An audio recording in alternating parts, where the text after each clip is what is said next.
Wow. Zoinks. Goodness gracious. xQc moving the kick.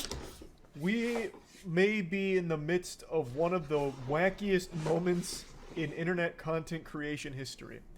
If these reports are accurate, and I can't speak to the authenticity myself, I haven't had my team of analysts really dive into the weeds of it and get down into the meat here, but there are reports that xQc just signed a 2-year, $100 million streaming deal with Kick, and it's not even exclusive to Kick. That's the part that's crazy. The fact that it's not exclusive, I'm sure they pushed for it, but like, yo, that's crazy.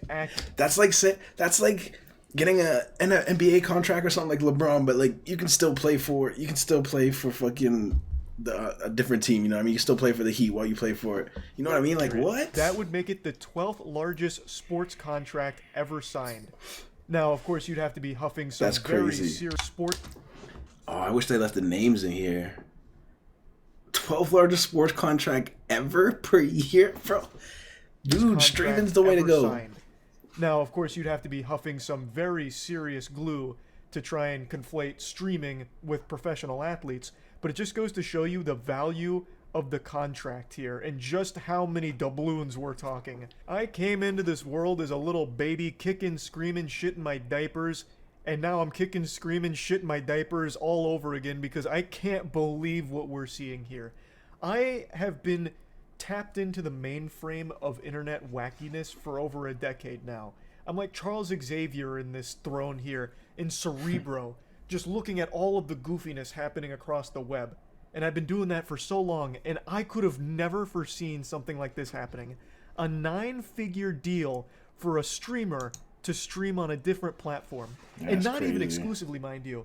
This is a non-exclusive contract for 2 years, meaning xQc gets to have his cake, eat it too, and fuck the baker. So he can stream on Kick what kind of and then still stream on Twitch all the same.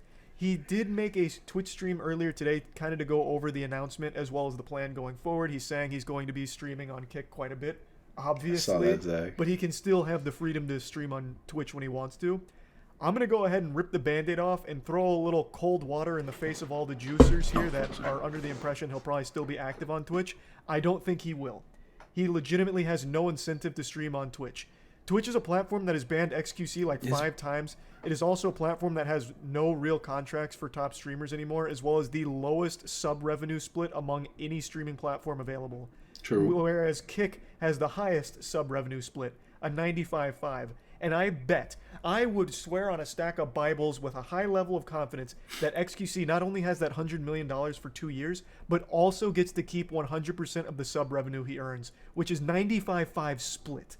So why the fuck would he stream on Twitch often at all? He'll probably use it as just a booster, a signal booster to get the juicers on Twitch over to Kick, letting them know like, hey, this was a fun stream on Twitch for the last 20 minutes. I'm going to finish the rest on Kick. I'll see you there. Just to, filter viewers over to Kick. Damn. That's my guess. But again, I'm just a dumb little fucking caveman here. I don't know, man. The one thing I was streaming on Twitch and like switching to Kick, and like I think xQc would feel the same. That's why he didn't want to completely go over. Is that you build a community that's set on Kick. Like on Twitch, there's not everybody that's gonna convert over to Kick just because you're on there. Don't get me wrong. Some people would love to, but some people just are Twitch users. You know what I mean? Downloading another app is a lot. Speculating from the armchair. Even though it's not. Now, if you ask me, this is bad news for Twitch. This just drove a wooden stake right through the vampire's heart and then shoved garlic in its face. This is a big poach here. Now, I mentioned this a few times in the past, but Twitch is a very top-heavy site where the top 1% of streamers on the platform account for a very large chunk of the overall watch time on the platform. Bro, I seen something, if you're above like 3 average viewers or something, is it 5 or 3 average viewers on Twitch, you are in like the 90 top, or no, wait, you're like in the top 1% or some point something percent, because 90-something percent, it was like 97% of people or whatever streamers are below that. It's crazy. So when you take the biggest streamer on the site, you do make an impact on Twitch as a whole, really.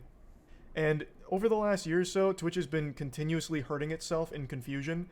It has been making horrible decision after horrible decision over and over and over again, and it's been hemorrhaging users. A lot of streamers have been going elsewhere, whether it's YouTube or Kick or even Rumble some streamers have been going to. It is taking streamers from Twitch and going elsewhere. The 50-50 sub split on Twitch isn't enough to be competitive anymore. The over-reliance on intrusive ads isn't enough to like keep small streamers on there because it's ruining the experience for their communities, which makes it hard for them to continue to thrive on the platform. So they go elsewhere like YouTube. Plus, the exclusivity on Twitch makes it hard for streamers to want to stay when they could stream on other platforms non-exclusive. So they could do a stream on YouTube and then a stream on Kick or, you know, this and that. Twitch has just been a platform that has been struggling to maintain its, you know, dominance on the streaming space because it's been constantly losing its footing through bad decisions. Now, yesterday, Twitch did announce that it's taking the 70-30. tiniest little baby step in the right direction. They announced that they're offering the Partner Plus program where if you reach a certain threshold, which is like 350 reoccurring subs, so not gift subs or anything, for that's 3 months. tier 1s, 2s, and 3s, you reach that threshold, you unlock 70-30 sub split for a year. And that's like the tiniest little step in the right direction, them walking back their hardline stance on only 50-50 forever, no more 70-30. They must be starting to panic and realizing that streamers have other options. That's exactly what that sign is. The sign that they brought back the 70-30. It says, like, okay, Twitch is clearly noticing that Kick is in the game. Losing xQc is huge. Well, not losing him, but I don't know. Him bringing his main focus on Kick is huge for them. This covers up to 100K, then goes back to 50-50, and it only lasts for a year if you don't maintain, I believe. So it's also very strict. 350 reoccurring paid subs, no gift subs or anything like that, is not an easy number to hit. Yeah. That is a lot. That is a ton. So this isn't exactly super helpful for smaller streamers, and even a lot of medium streamers don't have that level of sub engagement. That's still a ton. So it really is, once again, just like the smallest boost for the bigger streamers on the platform. And then once you hit $100,000, it doesn't even count anymore either. So like it caps you. Even if you're a big streamer, you can't even benefit too much from it. Only up to a certain level. It's not amazing. Like, this is like the weakest possible implementation of a decent idea you could do.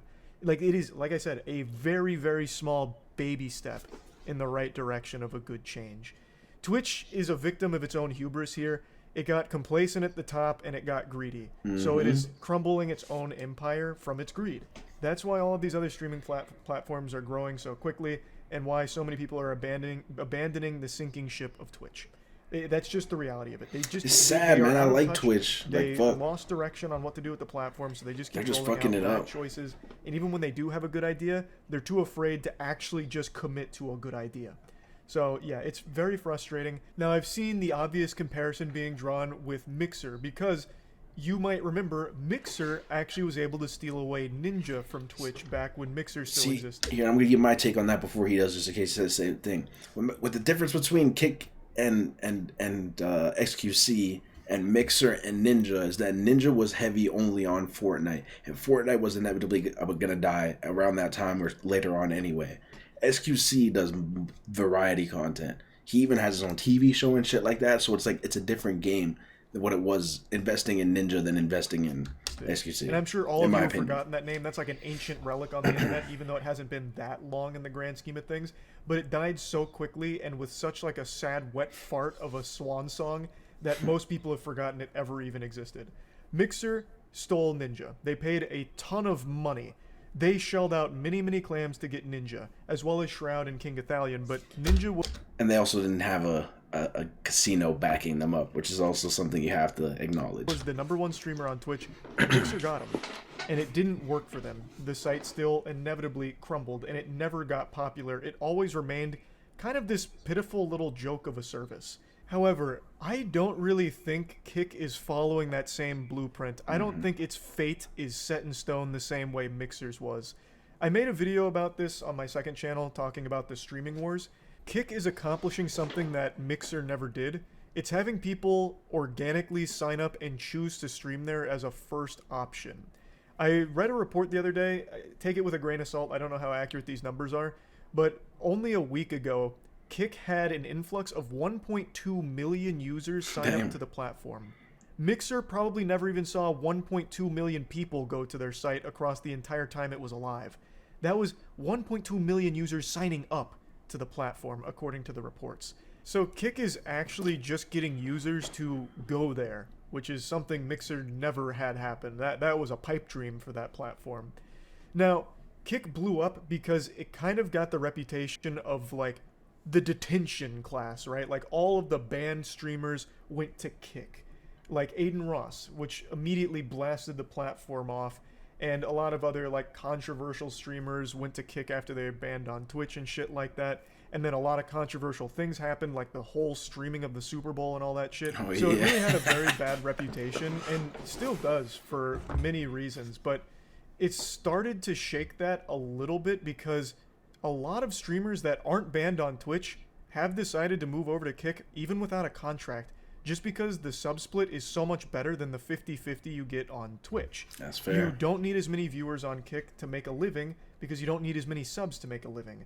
So a 95-5 split is very appealing to a lot of streamers. So there's recently been a lot of new creators there trying out the Kick space, which has led to a lot of new users on the site. So even when the big players on Kick aren't online, it's not a barren, empty wasteland. There's still quite a few users through quite a few different categories.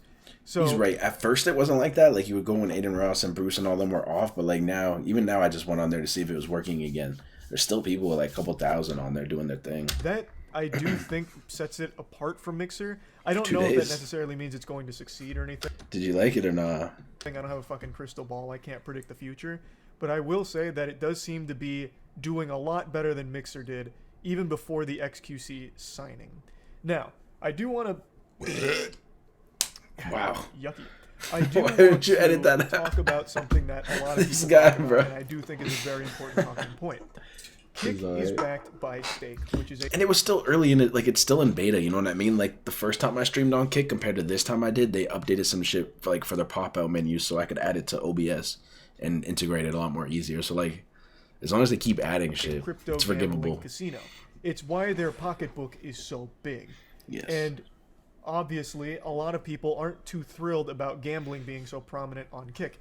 As of right now, the slots and casinos category on Kick is their biggest, and it's really not even close. So that leaves a pretty bad taste in most people's mouths, mine included.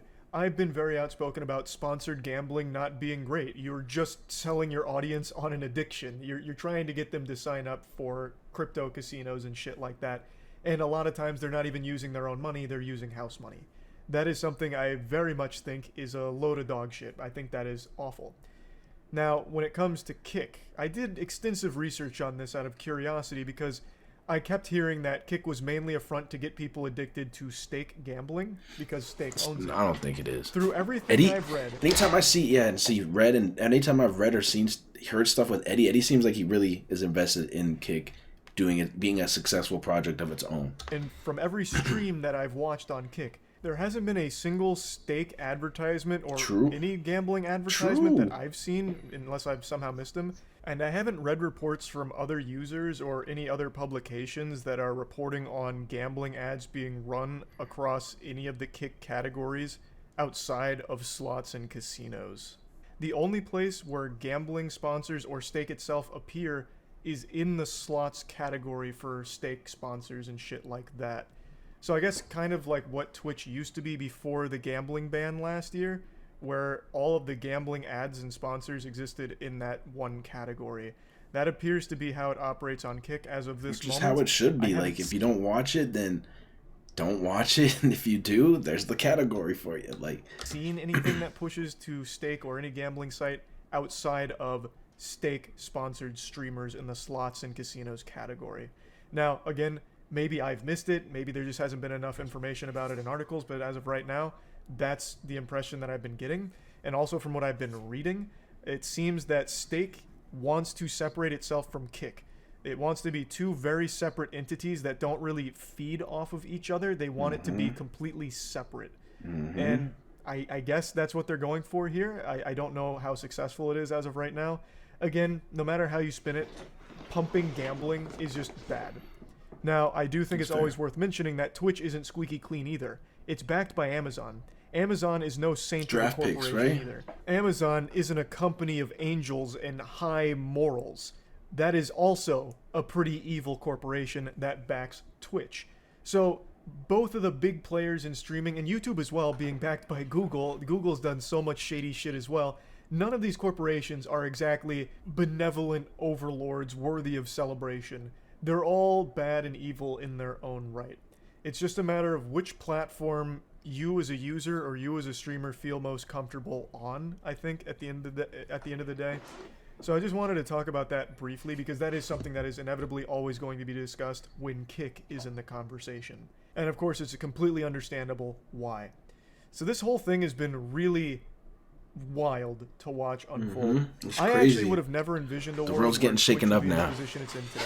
The For the streaming last world. year, the writing's been on the wall. If you go back 8 months, I made a video called Twitch is Dying, and that was kind of right on the money. Twitch has been continuously going downhill, and now all of the competitors are being elevated substantially because of it. And it's all Twitch's fault. It is entirely Twitch's fault. So it's wild to watch a business sink itself when it had a complete stranglehold on the market. Twitch was the streaming platform. Now it's becoming the joke. So just wanted to talk about this because obviously this is the biggest content creator deal I've ever seen. I think it's probably the biggest content creator deal ever. Like, even over, like, Jake, that's crazy to think, man. xQc is getting that money, bro. Down, like, in general. So, yeah, I definitely... That whole thing with his ex-girlfriend taking his McLaren and his crib and stuff like that. Bitch, I get 20 more McLarens tomorrow. I'll get 20 more cribs tomorrow. I'm good, bro. We living large. Talk about that a little bit. That's it. W, fellow Canadian streamer, man. Let's go.